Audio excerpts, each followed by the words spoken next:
उत्साह और उमंग से भरे पवन पुत्र हनुमान वायु वेग से समुद्र लांघते आगे बढ़ते जा रहे थे। उनकी गति अबाध थी। रास्ते में एक सुंदर अनुपम पर्वत को देखकर उनके मन में आया कि थोड़ी देर के लिए पर्वत पर ठहर कर थकान दूर कर ले, परंतु अब उनके मन में इस विचार ने जन्म लिया कि समय बहुमूल्य है, इसे नष्ट नहीं किया जा सकता। यह सोचकर वे फिर वेग से पर्वत के पास से होकर आगे बढ़ने लगे। कुछ आगे जाते ही सिहिका नाम की पर्वताकार की मछली अपनी ओर आती दिखाई दी। उसके खुले मुख को देखकर हनुमान के हाथ पैर ढीले पड़ गए, किंतु वे आती विपत्ति का सामना करने को तैयार हो गए। उन्होंने अपने शरीर को संकुचित आकार में कर लिया और उनका लघु शरीर उसके पेट में सुगमता से जा पहुंचा। अंदर जाते ही हनुमान ने कटार से उसका पेट चीरकर उसे मार डाला। शेष यात्रा उन्होंने उसी वेग से तैरते हुए पूरी कर ली। उन्होंने एक विस्तृत वन पंक्ति दिखने लगी। यह शीघ्र अतिशीघ्र सागर के किनारे पर जा पहुंचे। जिस स्थान पर वह खड़े थे उस पर उन्हें फलों फूलों के सुंदर वृक्षों से आच्छादित पर्वतमाल दिखाई पड़ी। वायु से हनुमान की थकान कुछ ही क्षणों में दूर हो गई। फिर उन्होंने वृक्ष पर लगे मीठे रसीले फल खाकर अपनी भूख शांत की। फिर उन्होंने चित्रकूट नामक पर्वत पर चढ़कर लंका पर दृष्टि दौड़ाई। उन्होंने देखा कि लंकापुरी के मध्य में रावण का विशाल गगनचुंबी भवन है और उसके चारों ओर सहस्त्रों सुंदर आवास बने हुए हैं। स्थान स्थान पर पुष्पित लताओं से सुशोभित तोरण दिखाई दिए। संपूर्ण नगरी एक सुदृढ़ परकोटे से घिरी हुई थी। दूर से ही लंका का संपूर्ण परकोटा इनकी पूर्णता के साथ सुरक्षित दिखाई दे रहा था। हनुमान समझ गए कि दिन के उजाले में लंका में प्रवेश करना उचित नहीं होगा, अतः वे दिन के बीतने व रात्रि के दृष्टिगोचर होने की प्रतीक्षा करने लगे। सूर्यास्त होते ही नगरी में अंधकार व्याप्त हो गया तो उन्होंने अपने शरीर को संकुचित आकार में कर लिया। वह द्वार को छोड़ एक निर्जन स्थान पर से परकोटे को लांघ वह लंका में प्रवेश कर गए। फिर वे राजपथ पर होकर धीरे धीरे रावण के महल की ओर चलने लगे। राजपथ के दोनों ओर विविध प्रकार के सुंदर वन थे, जिनसे नादों वाद्य यंत्रों के मधुर घोष व अट्टहास सुनाई पड़ रहे थे। विशाल भवनों में आती हुई स्त्रियों की मधुर ध्वनि, आभूषणों की झंकार आदि सुनाई दे रही थी। लंका नगरी में घूमते हुए हनुमान का मन प्रसन्न हो गया। वे सीता को देखने की लालसा से एक कोने से दीवार के सहारे चढ़कर रावण के विशाल भवन पर चढ़ गए।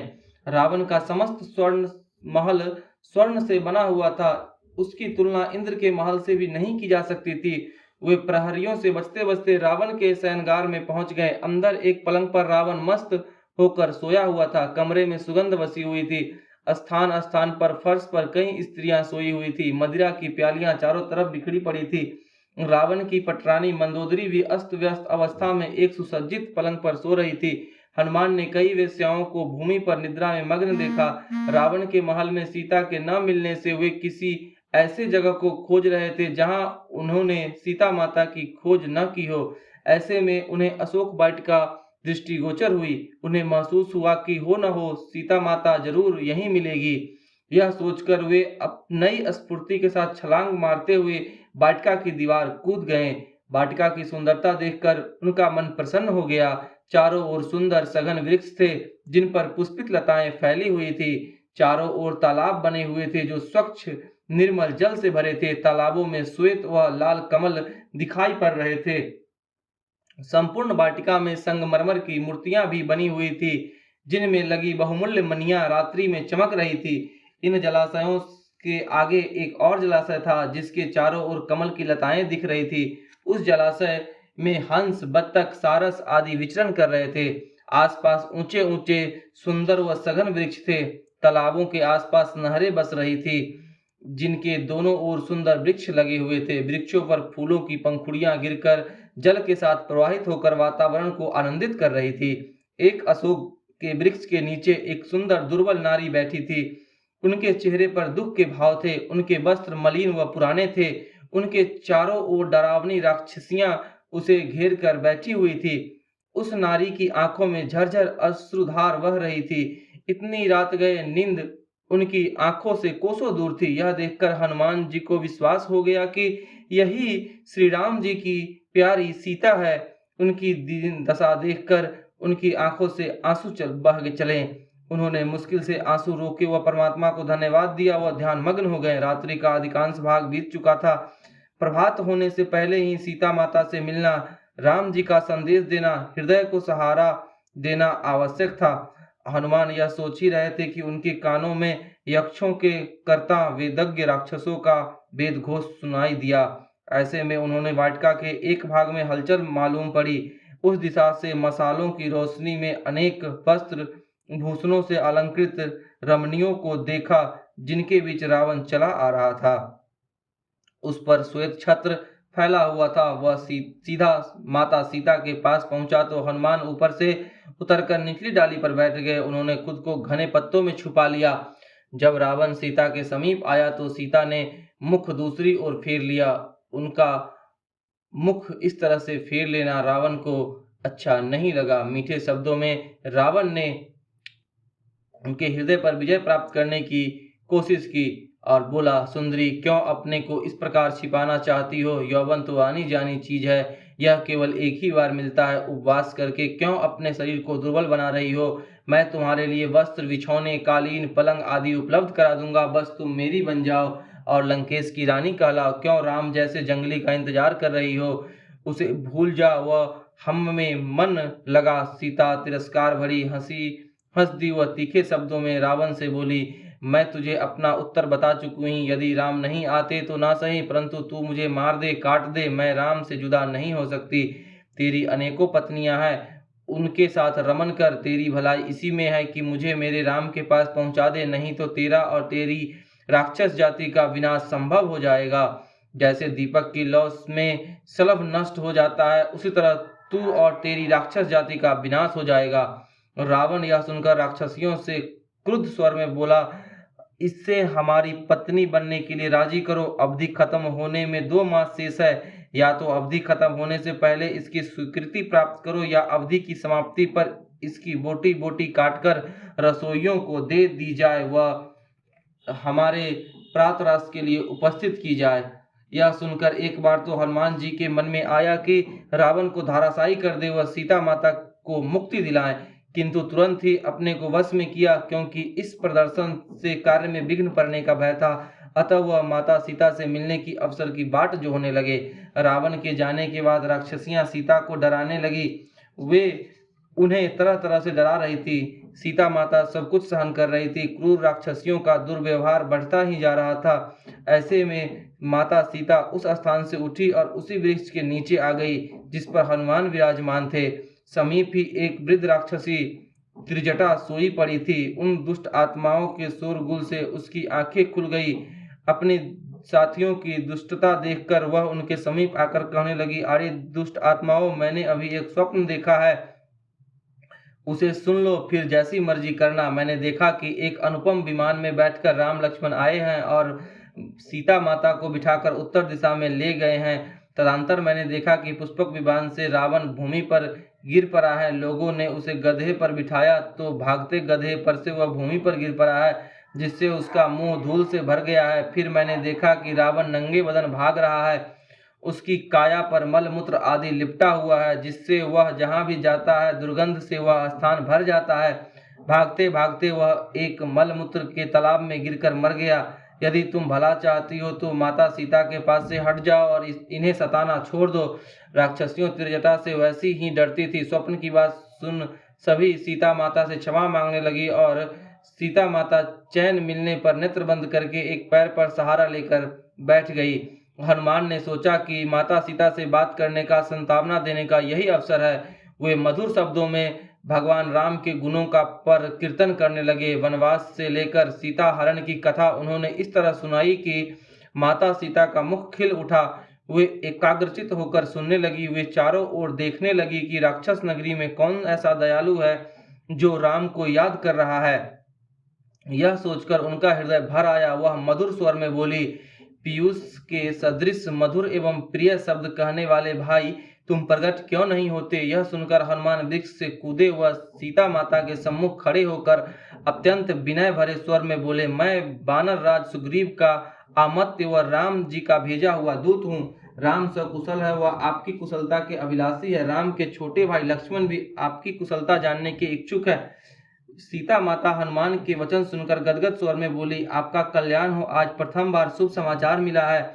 उनसे बिछड़े कितना समय हो गया, आज विश्वास नहीं होता कि जीवित अवस्था में मैं उनके व देवर जी के बारे में सुन रही हूँ। मुझे और सुनाओ प्रिय बानर, वे हमें भूल तो नहीं गए, हमें याद तो करते हैं, कैसे बानर राज ने उनकी मैत्री हुई, सुनाओ। हनुमान जी ने सीता माता को संक्षेप में बताया कि कैसे राम लक्ष्मण उनकी खोज करते करते पंपा सरोवर पर पहुंचे, वह कैसे वहां से त्र्यमुख पर्वत पर आए, किसी तरह बाली वध व सुग्रीव का राज्य अभिषेक हुआ, कैसे अंगद आदि के साथ उन्हें खोजते खोजते सागर तट पर आए और किस प्रकार सागर पार करके लंका में प्रवेश कर गए। हनुमान जी ने भगवान श्री राम की अंगूठी माता सीता को अर्पित कर दी। कहा, यह उन्होंने आपको चिन्ह स्वरूप भेजी है, अब आप दुखी न हो, थोड़ा धैर्य रखे, शीघ्र ही महाप्रकर्मी राम लक्ष्मण रावण का संहार करके आपको ले जाएंगे। क्रोध से फेंके गए उन दोनों के बाण इस नगरी को ध्वंस कर देंगे। अब राम विलंब नहीं करेंगे, आपकी स्मृति उन्हें हर समय व्याकुल रखती है। माता सीता ने राम जी की अंगूठी देखकर वह हनुमान के प्रिय वचन सुनकर अंगूठी को हृदय से लगा लिया, मानो उनकी राम से साक्षात भेंट हो गई हो। इसके पश्चात हनुमान अशोक वाटिका में फल खाने लगे। उन्होंने अशोक वाटिका में फल तोड़कर उन्हें खाना व फेंकना शुरू कर दिया। उन्होंने वृक्षों वेलों की मिट्टी में मिला दिया व राक्षसों को मारने पीटने लगे। राक्षसों ने उन्हें पकड़कर उनकी पूंछ में आग लगा दी। हनुमान जी ने उछल उछल कर सारी लंका जला दी। वह माता सीता के पास आकर बोली, देवी, समय बीतता जा रहा है, सूर्योदय होने वाला है, अतः यहाँ ठहरने से राक्षस मुझे देख लेंगे। आप मुझे कोई चिन्ह दीजिए जिससे भगवान राम को विश्वास हो जाए कि मैं आपसे मिल आया हूँ। यह सुनकर माता सीता ने अपनी चूड़ामणि हनुमान जी को दे दी। वह बोली, यह वह चूड़ामणि को अच्छी से पहचानते हैं और इसे देखकर उन्हें मेरे माता पिता का स्मरण हो जाएगा। सर्वगुण संपन्न स्वामी है, मेरे अभिवादन कहना और कहना जो करना है 2 मास तक कर ले, तदुपरांत रावण मुझे मार डालेगा।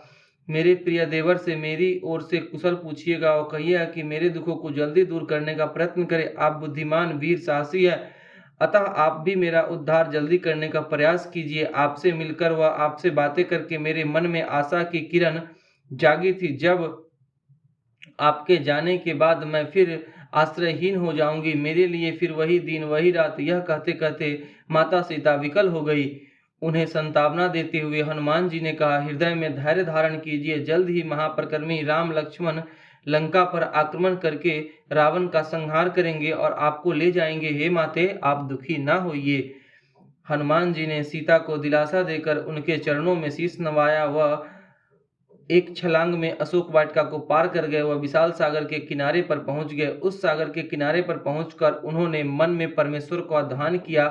वह समीप पहुंचकर उन्होंने आगमन सूचक महान घोष किया, जिसे तट पर बैठे बानरों ने स्पष्ट रूप से सुना। हनुमान जी के घोष से उन्हें आनंदित कर दिया। वे उत्साह से भरे हुए समुद्र के तट पर आ खड़े हुए और उनको देखने का प्रयत्न करने लगे। बानरों ने उन्हें देखकर जोर से हर्षनाद किया। शीघ्र ही हनुमान जी तट पर पहुंचकर भूमि पर गिर पड़े, जैसे मछली पानी से बाहर निकलते ही मर जाती है। सभी बानर उनकी सेवा में लग गए। कुछ थकान हटने पर फल खाकर हनुमान पुनः शक्तिशाली हो गए। फिर हनुमान जी ने जामवंत आदि गुरुजनों व युवराज अंगद का अभिनंदन किया।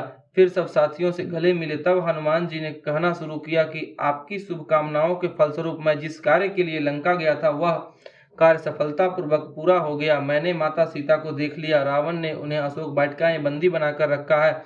वह बहुत दुखी है। राक्षसियां उनकी रखवाली करती हैं। रावण प्रलोभन व धमकियों से सीता माता को वश में करने का प्रयत्न करता है, परंतु सफलता नहीं प्राप्त हो पाता है। वे दुर्बल मलिन बेचारी श्री राम का नाम रटती हुई उनसे मिलने की आशा में प्राण धारण किए हुए हैं। अंगद ने खड़े होकर कहा, हनुमान, तुम साहसी और पराक्रमी हो। तुम्हारे पराक्रम के कारण ही हम गर्व से भगवान श्री राम व सुग्रीव के सम्मुख खड़े हो सकेंगे। तुम सौभाग्यशाली हो, तुमने माता सीता का पता लगा लिया, वह उन्हें देख लिया। तब सब बानरों ने यह निश्चय किया कि सभी शीघ्र श्री राम जी के पास पहुंचकर उन्हें यह समाचार सुना। यह निश्चित होते ही सभी बानर किष्किंधा की ओर चल पड़े। किष्किंधा के समीप ही सुग्रीव का मधुवन था। वह मधुवन विशेष प्रकार के फलों से परिपूर्ण रहता था। सुग्रीव की अनुमति के बिना किसी को फल लेने का अधिकार प्राप्त न था, परंतु बानरों को हर्ष व उल्लास ने मुग्ध कर रखा था। दूसरे वृक्षों पर लटके रसीले फल उन्हें ललचा रहे थे। अंगद का अनुमोदन आसानी से प्राप्त हो गया। सारे सैनिकों ने उस वन को आक्रांत कर दिया। वे रक्षक गण रोकते उस पर हल्का सा प्रहार हुआ। सबने अपने अपने गृहों में शरण ली। कुछ रक्षकों ने सुग्रीव से शिकायत की, महाराज, युवराज हनुमान आदि ने सारे पके हुए फल तोड़कर खा लिए हैं। सुग्रीव यह सुनकर समझ गए कि बानर श्री राम का कार्य करके लौटे हैं, नहीं तो मधुवन में घुसकर मनमानी करने का प्रयत्न नहीं करते। वे भगवान राम लक्ष्मण के पास जा पहुंचे। कुछ ही देर में सारे बानर राम के समीप पहुंच गए। अंगद ने कहा, महाराज, हनुमान ने सीता का पता लगा लिया। वे कार्य हनुमान ने किया है वह अवर्णनीय है। जिस साहस, बल, पराक्रम का उन्होंने प्रदर्शन किया है वह अतुलनीय है। हनुमान ने सीता माता की दी हुई चूड़ामणि भगवान राम को देते हुए कहा, महाराज, यह चूड़ामणि माता सीता ने आपको चिन्ह स्वरूप दी है। वह बानर राज सुग्रीव, लक्ष्मण सहित आपकी कुशल पूछी है। चूड़ामणि को हृदय से लगाकर भगवान राम व्याकुल हो गए। हनुमान ने उन्हें बताया, दक्षिण समुद्र के मध्य में लंका नगरी स्थित है। सागर को तैरकर मैं लंका में प्रवेश कर गया। रात्रि में अशोक वाटिका में मैंने सीता माता जी के दर्शन किए। राक्षसियों से घिरी, डराई धमकाई, ध्यान में मग्न वह पुनर्मिलन की आशा में वह प्राणों को धारे हुए है। यह इसी निश्चय पर स्थित है कि आप या तो उनका उद्धार करेंगे या 2 मास बाद उनकी जीवन लीला समाप्त कर देगी। बड़ी कठिनाई से आपकी अंगूठी देकर उन्हें विश्वास कराया कि मैं आपका दूत हूँ। मैंने आपकी संपूर्ण कथा उन्हें सुनाई। आपकी व सुग्रीव की मैत्री सुनकर वह हर्षोल्लास से भर गई। उन्होंने कहा कि जैसी दशा में मैं हूँ उसी प्रकार भगवान राम को बता देना व लक्ष्मण से कहना कि हमारा उद्धार करे, नहीं तो 2 मास बाद हमको जीवित नहीं पाओगे। भगवान अब शीघ्र ही चलिए, वह दल बल सहित रावण का नाश कर माता सीता को ले आइए। राम विकल हो गए। उन्होंने हनुमान जी का आलिंगन करते हुए कहा, हनुमान, तुमने अपने प्राणों की चिंता न करके जो प्रिय कार्य किया है उसका उपकार मैं किस तरह अदा करूंगा। संसार में कोई ऐसी वस्तु नहीं जो मैं तुम्हें दे सकूं। यह कहकर हनुमान से बार बार गले मिलकर राम ने अपना आभार प्रकट किया। प्रेम से बोलिए हनुमान जी की जय। सियापति रामचंद्र की जय।